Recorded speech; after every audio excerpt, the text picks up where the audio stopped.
In the beginning, God created the universe and a planet called Earth. Humans were formed in God's image to continue God's work.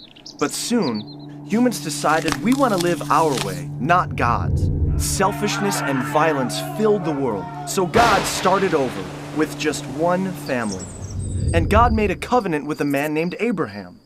The land around you is now yours. Your family will be my blessing to the entire world. In just a few generations, they grew into a large nation named Israel. The Egyptians became fearful and forced the Israelites to be their slaves.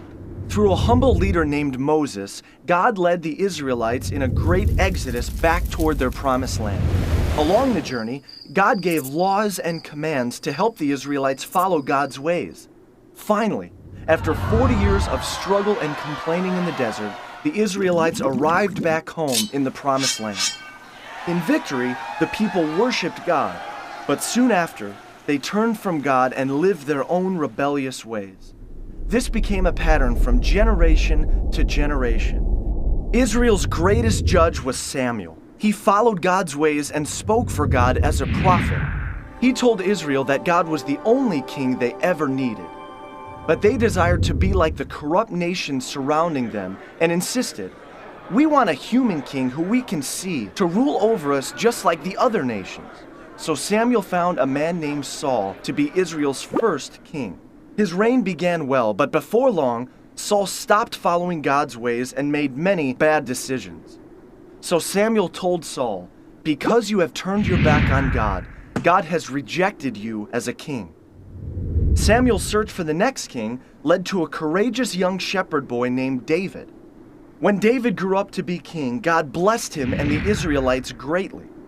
But David was not perfect. He had an affair with a married woman and committed a murder to cover it up. But deep inside, David always loved God and would return to living in God's ways. Known as the poet warrior, he wrote music to God called psalms, heartfelt expressions of prayer, struggle, and thankfulness. After many years as king, David gave the throne to his son Solomon. God also told David, "One day, one of your descendants will rule with a kingdom that will never end." Solomon succeeded his father David, becoming the richest king in Israel's history. Full of God's wisdom, Solomon wrote books like Proverbs and built a magnificent temple, a permanent tabernacle reminding people of God's continual presence. But Solomon strayed from God, marrying corrupt wives who led him into worshiping false gods. Civil war broke out, dividing the country into a northern kingdom called Israel and a southern kingdom called Judah. Soon, both of these kingdoms were led by corrupt kings who ignored God's ways. During this time, prophets were sent as messengers, calling the Israelites to return to God. They warned of the destructive consequences ahead. The prophet Elijah, a wild and rugged man, showed up false prophets by calling on God to give an awesome display of fire. The prophet Elisha followed him, bringing a boy back to life by causing him to sneeze. These prophets challenged the Israelites and their kings to return to God's better ways. But the Israelites would not listen. Distracted in their own rebellion, other nations swept in and conquered both of the kingdoms of Israel and Judah. God's people were forced out of the promised land, and many were taken away to be slaves once again. The temple was destroyed, and the people lost everything. This was a time called the exile, where many of the Israelites, now called Jews, were scattered across different lands. One prophet named Daniel was sent to a city named Babylon. The law demanded that everyone pray only to the king of Babylon, but Daniel refused and prayed to God 3 times a day.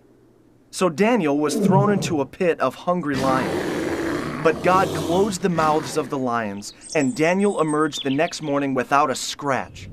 Though scattered, God was still watching over the Jewish people, and God gave them hope, speaking through the prophet Jeremiah's words.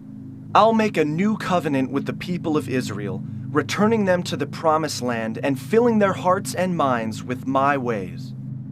60 years later, this hope was realized. The Persian Empire freed the Jewish people to return to their promised land. A small number gathered back in the capital city of Jerusalem, and a new, smaller temple was built under the leadership of Ezra. Reunited, they celebrated and shouted with joy.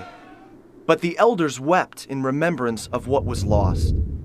Prophets like Malachi and Isaiah pointed to the future and a coming king, a Messiah, one who would fully restore Israel and bring a new kingdom of peace. So the Jewish people waited and hoped, and God would not speak through the prophets again for 400 years.